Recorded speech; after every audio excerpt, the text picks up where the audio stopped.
Free agency is basically over. The dust has settled, and right now, some teams look significantly better than they did a few months ago, while others look like they completely wasted the entire window. I went through all 32 teams, and I'm grading each one based on what they actually needed coming into the offseason, not comparing them to everyone else. Starting with one of the biggest surprises so far, the Carolina Panthers get a B+ grade. This team made a clear shift toward fixing its defense, bringing in Jalen Phillips and Devin Lloyd to completely change the identity on that side of the ball. With Derek Brown and J.C. Horn already there, this unit finally has structure. It is not perfect yet, especially on offense, but this is real progress. Things got a lot more chaotic in Baltimore, and the Ravens get a B grade. They were close to landing Max Crosby, backed out, and then quickly pivoted to Trey Hendrickson. That kind of adjustment shows control from the front office.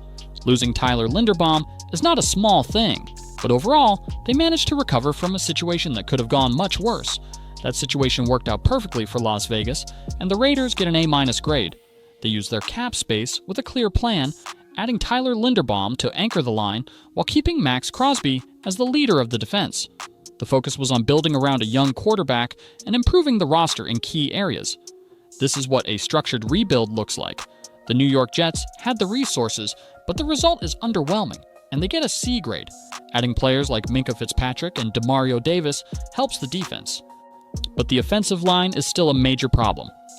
With Breece Hall and other weapons already there, not fixing protection is a big miss. The team still feels incomplete. Los Angeles handled things very differently, and the Rams get an A grade. They lost key cornerbacks and immediately replaced that weakness by bringing in Trent McDuffie. That is not just a move, that is a statement. They identified the problem and solved it quickly, which is exactly what strong teams do. Houston is in a tougher spot, and the Texans get a C+ grade. They added Braden Smith to improve protection for C.J. Stroud, but trading away Titus Howard limits how much better the line actually becomes. For a team trying to compete, fixing the offensive line should have been a complete priority. This feels like only part of the job getting done. Minnesota might have one of the most interesting situations right now, and the Vikings get a B+ grade. Bringing in Kyler Murray gives them a high upside option, especially with Justin Jefferson already leading the offense. If it works, the ceiling is high. The concern is whether it can stay consistent. Denver took a clear step toward helping their young quarterback, and the Broncos get a B+ grade. Trading for Jalen Waddle gives Bo Nix a true deep threat and changes how defenses have to play them. This is exactly the kind of move you want to see from a team building around a young offense. Philadelphia is where things start to get more complicated, and the Eagles get a C+ grade. They lost key defensive pieces like Jalen Phillips and Nakobe Dean, which changes the strength of that unit. They added replacements, but overall, this is not the same defense. That drop-off matters. Pittsburgh, on the other hand, quietly built one of the more complete rosters, and the Steelers get an A- grade. Adding Michael Pittman alongside DK Metcalf gives them real strength at receiver, while the defense remains solid with leaders like Cameron Hayward. The roster looks strong, but the quarterback situation still decides everything. The Giants finally look like a team with a plan, and they get a B grade. Adding Wan'Dale Robinson and Isaiah Likely gives the offense more structure, while Greg Newsome helps the defense. This team is not at the top yet, but it is clearly moving in the right direction. Kansas City stays consistent, and the Chiefs get a B grade. Adding Kenneth Walker improves the run game. But the receiver group still is not as strong as it once was. With Patrick Mahomes coming off injury, that depth becomes more important. The team is still good, just not as complete. Detroit continues to do things the right way, and the Lions get an A grade. They kept their core intact and made smart adjustments without overreacting. With players like Jared Goff and Amon-Ra St. Brown leading the offense, this team remains one of the most balanced in the league. Cincinnati had a good offseason, but it could have been more, and the Bengals get a B- grade. Joe Burrow being healthy changes everything, and they added help on defense. Still, there were chances to improve even more, and they did not fully take them. Green Bay closes this group out, and the Packers get a B- grade. They focused on protecting Jordan Love and maintaining stability, but losing Rashawn Gary impacts the defense. The offense still has some question marks at receiver. It is a safe offseason, just not a major one. The Dallas Cowboys get a C+ grade. They added Rashawn Gary to improve the pass rush, and keeping weapons like CeeDee Lamb and George Pickens keeps the offense dangerous. Javonte Williams also helps bring balance to the run game, but none of it really matters if the quarterback situation stays the same, because that is still the biggest question holding this team back. Looking at San Francisco, the 49ers get a B grade. Adding Mike Evans gives Brock Purdy a reliable veteran target and makes the offense more stable. They also improved the defensive front, which helps maintain balance on both sides of the ball.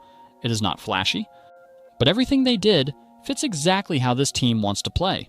Seattle takes a slightly different approach and gets an A- grade. Extending Jackson Smith-Njigba shows they are building around him as a primary option, while DK Metcalf still brings big playability. Losing Kenneth Walker affects the run game, but the offense is clearly shifting toward a passing identity. The direction here is clear. Then you get to Atlanta, which is one of the most unpredictable situations. The Falcons get a B- grade. Bringing in Tua Tagovailoa creates competition with Michael Penix, and that could go either way. With Bijan Robinson, Drake London, and Kyle Pitts, the talent is there. The question is whether the quarterback play can stay consistent. New Orleans is in a similar spot and gets a B- grade. Adding Travis Etienne gives them a dynamic offensive weapon, and Kendrick Bourne adds depth to the receiving group. The roster has enough pieces to be competitive, but without clarity at quarterback, it is hard to fully trust this offense. Tampa Bay decided to stay stable and gets a B- grade. Baker Mayfield returns, and keeping the core together helps maintain consistency. Adding A.J. Epinesa strengthens the defense slightly. The concern is not what they did wrong, it is that other teams in the division improved more. Arizona is clearly going through a reset and gets a C grade. Moving on from Kyler Murray completely changes the identity of the offense. Bringing in Gardner Minshew and Jacoby Brissett gives them short-term options, but neither feels like a long-term solution. This team is still searching for direction. Washington looks more balanced and gets a B grade. Adding Rashad White and Chig Okonkwo gives Jaden Daniels more support on offense. Defensively, Odafe Owe adds pressure off the edge. If Daniels continues to develop, this team has a chance to be competitive. Cleveland focused on protection and gets a B- grade. Adding Titus Howard and Zion Johnson shows a clear effort to fix the offensive line. With Myles Garrett still leading the defense, the roster has strong pieces, but again, without a reliable quarterback, there is a limit to how far they can go. Indianapolis is where things get confusing and gets a C- grade.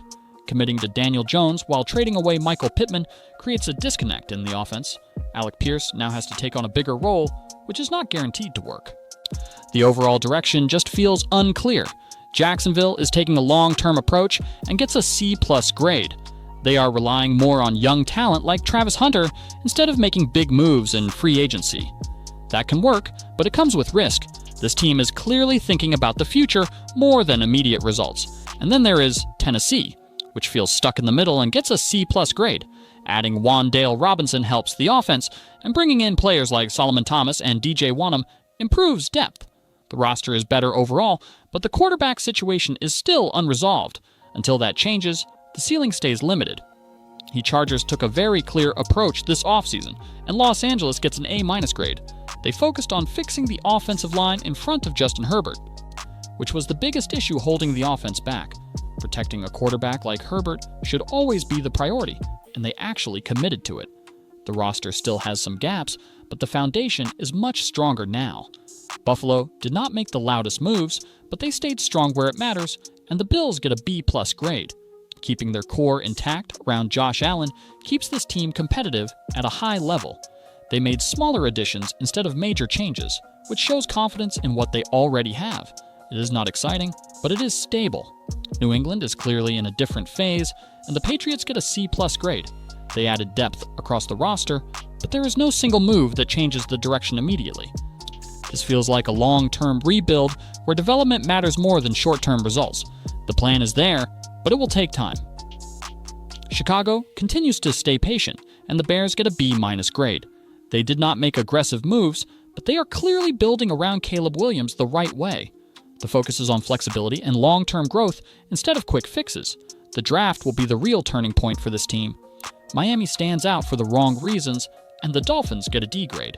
Moving on from Tua Tagovailoa creates a massive financial impact, and replacing him with Malik Willis adds even more uncertainty.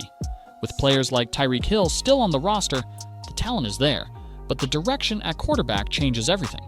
Right now, this is the most concerning situation in the league. Looking at the full picture, the pattern across the league is pretty clear. The teams that came in with a plan and executed it well are sitting at the top. The teams that were uncertain or incomplete in their approach are the ones falling behind. The draft is coming, and that is going to shift a lot of these evaluations. Some teams will fix their biggest weaknesses, and others might create new ones. But right now, this is where every team stands.